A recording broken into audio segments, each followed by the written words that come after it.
guys, this is Sarah from Leabu Sewing Center. How are you today? I want to talk about pintucking feet. So I have a pintucking foot on the machine right now, and I'm going to just pop that off so that you guys can see that. So there are 3, 5, 7, 9 groove pintucking feet that are available on the market. Brother and Baby Lock make a 3 groove and a 5 groove.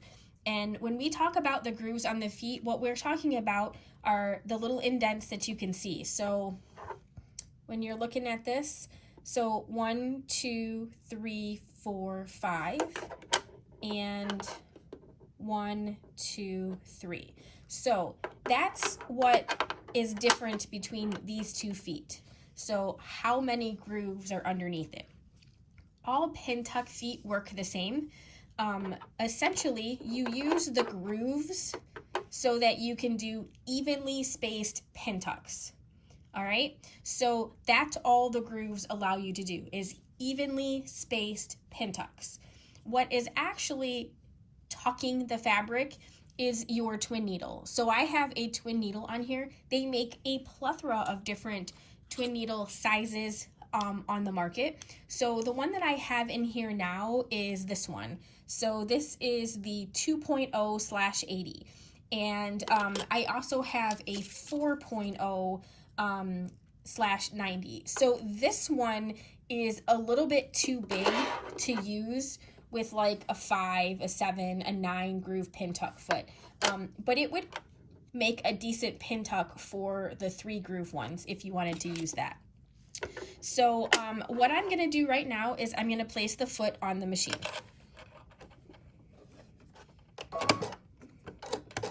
So I have the foot on the machine, and I'm going to slide this down just ever so slightly, and I'm going to pull those threads back underneath the foot. So I just like to start that way. It makes it a little bit easier for me. I don't have to worry about that. This is my OESD turn and press tool that I'm using. It just has a tiny little ball at the top. So I've threaded the machine. We do have a separate video on threading your machine for a twin needle, so if you're not sure how to do that, take a peek at that video. It's very simple. I've got 2 threads in, I've got my needle. The important thing to make sure is that you do not use the needle threader, so make sure you don't do that. So what I'm going to do is I'm going to grab a piece of fabric, and I have to make sure, so this is the part of the fabric that doesn't stretch, and this is the side that does stretch, okay? So it's really, really important when I am doing pintucks that I make sure that I am working on the non-stretchy side of my fabric. So I normally would draw a line on my fabric so that I have a straight line to start with. I'm just gonna wing it here. So I'm putting my foot down. I'm going to slide my fabric so that it's close to the edge here, and I'm just going to start sewing. I am going to hold my tail thread there just because there's 2 threads and I don't want it to make a bunch underneath, and then I'm going to stitch.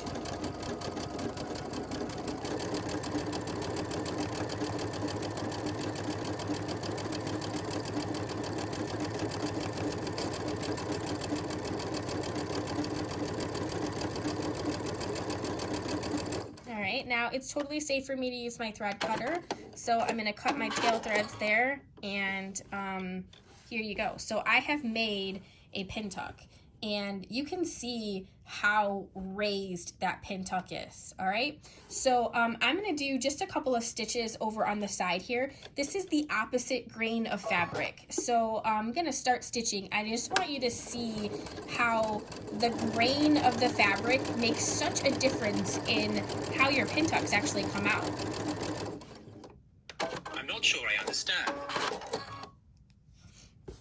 So as you can see right here, it's really flat. There's basically no hill. I mean, you can clearly see this one that's really, really defined, and this is very, very flat. So if you're stitching your fabric and you're wondering why your machine isn't really tucking the fabric well, it's probably because you're sewing on the wrong grain of the fabric. So you want to make sure that you sew on the part that is not stretchy. So you don't want this, no stretch. You want to be on the solid part of the fabric. That's going to allow the machine, the machine and the twin needles to actually make the tuck. Okay, so I've made the first tuck, and now what I'm gonna do, this is the beauty of this foot. So now what I'm gonna do is I'm going to line my pin tuck right in the groove. So I'm doing the last groove. So there are 5 on here. So I've skipped a groove, and then I'm gonna start stitching. And by using that hole, what that does is it gives me very, very straight, controlled pin tucks.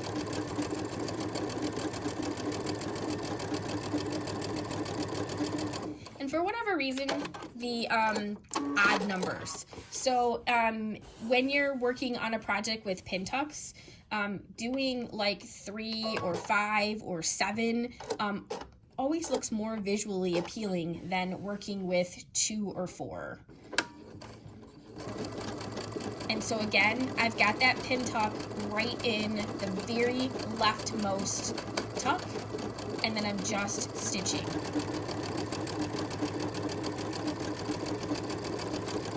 That's gonna help keep those pin tucks nice and straight and evenly spaced.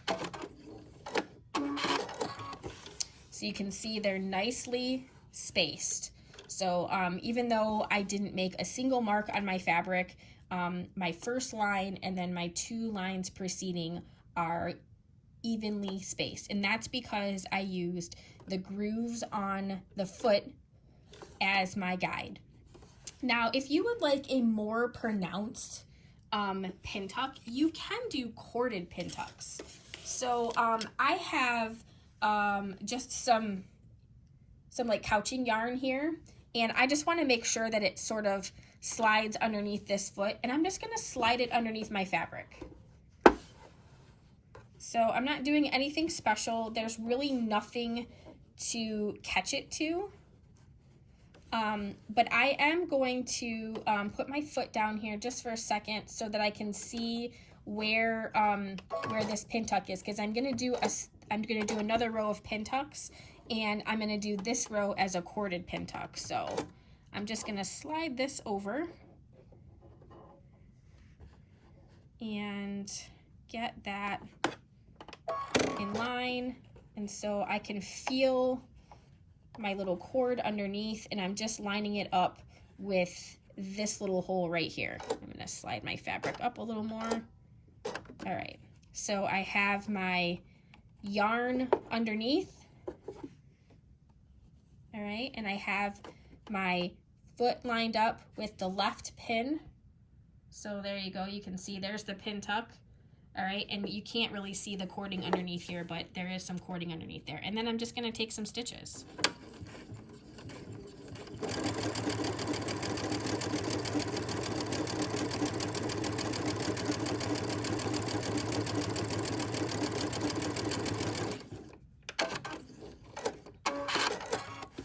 And you can see that one here, so that one is more pronounced than the 3 previous ones because I put that cording in there. So there's a little more, let's back out just a little bit here. So there's a little more sort of definition in that last one, this one right here, because that one has the cording in it. So sorry, this one right here, that one has the cording in it. So if you look at it sideways, we've got just a little more definition. So would it matter if I was doing this on the 3?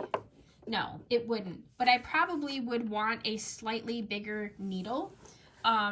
When I use this one, this particular foot with this particular needle, it does make the pin tucks small. I'm sorry that my hands are in here, guys. There we go.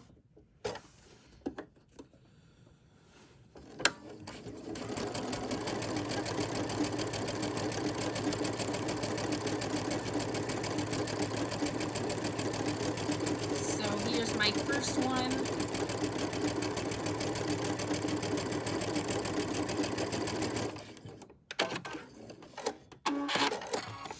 And then if I were to line this up, either, it doesn't really matter which side you line that up on, but that Pintuck is over here. A little harder to see the holes, but it's over here. And the difference is there's a little more play in here. So there's also a little marking on the foot. I don't know if you can see that. So right here, there is a little guide, and right here, that is to let you know that is where that groove is underneath that foot. So